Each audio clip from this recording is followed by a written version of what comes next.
Meantime, it is a sanctuary city showdown in Boston where border czar Tom Homan says he's coming to clean up the streets and clean up law enforcement.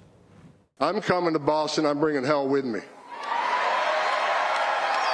9 child rapists that were in jail in Massachusetts, but rather than honoring an ICE detainer, released them back into the street.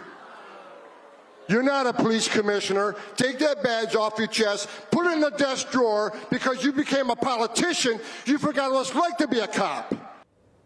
But Boston officials firing back at Homan, saying his efforts are laughable and vowing to, quote, meet him with hell, too. Massachusetts State Senator Peter Durant joins me now. Peter, apologies to our viewers for the horrible language, the HE double hockey sticks references, but all joking aside, will these far-left Boston officials be taking this same tact, talking so tough, when that federal funding goes away? Well, thanks for having me on, Todd. And I think that clearly it's understandable that Tom Homan is very frustrated with what's going on in Massachusetts right now. The public officials here, whether it's Mayor Wu or Maura Healey, governor of Massachusetts, have been defiant in making Massachusetts a sanctuary state. And so, you know, there's a real showdown coming. But I do think that you're right, that there's a real problem here once we start seeing those funds dry up. To Homan's point, though, how can someone call themselves a, quote, law enforcement leader and then refuse to cooperate with another law enforcement agency? Yeah, I think it's sad, a state that we're in where they have to refuse to work. Of course, in Massachusetts, we have what's known as the Lund decision, which the Supreme Court of Massachusetts has determined that local law enforcement is not required to work with federal ICE and immigration officials. Now, you know, the problem here, of course, Tom, is that everybody's got a boss, right? And so I don't want to necessarily explicitly blame the commissioner for what he's doing or what he's directed to do.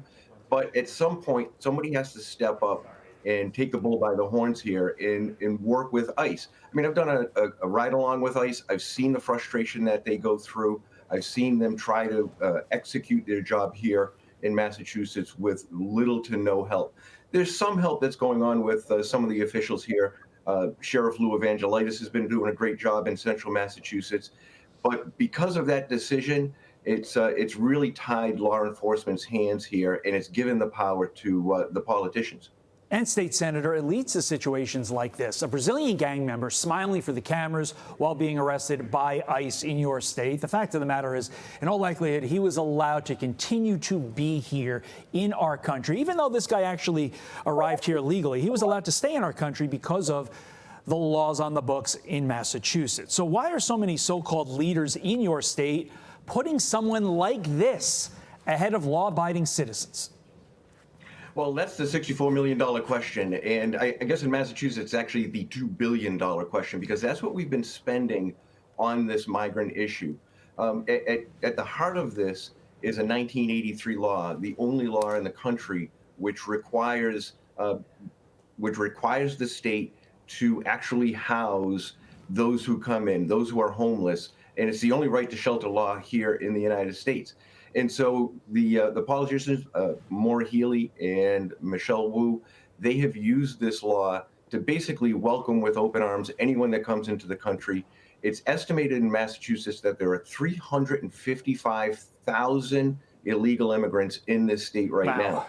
Of course, when you have that number of people who are illegal, there's going to be a lot of bad guys coming into this state. And you're seeing the results of that. We see these stories from ICE come out every single day, and we see this perp walk happening all the time here. It's a shame that it's happening, and really the legislature has to step up and first to reform the Lund decision here in Massachusetts that authorizes the police to work explicitly with ICE, and we actually have to change our politicians to some that are more concerned about the people of Massachusetts rather than those who are in our country illegally. Well, speaking of changing the politicians, you yourself are considering a run for governor. You mentioned Maura Healey a few times. We will be watching to see if you ultimately make that decision to jump in the race. Massachusetts, as we know, a very blue state. We'll see if Peter Durant can turn it red next year. Peter Durant, thanks for your time this morning. We appreciate it, sir.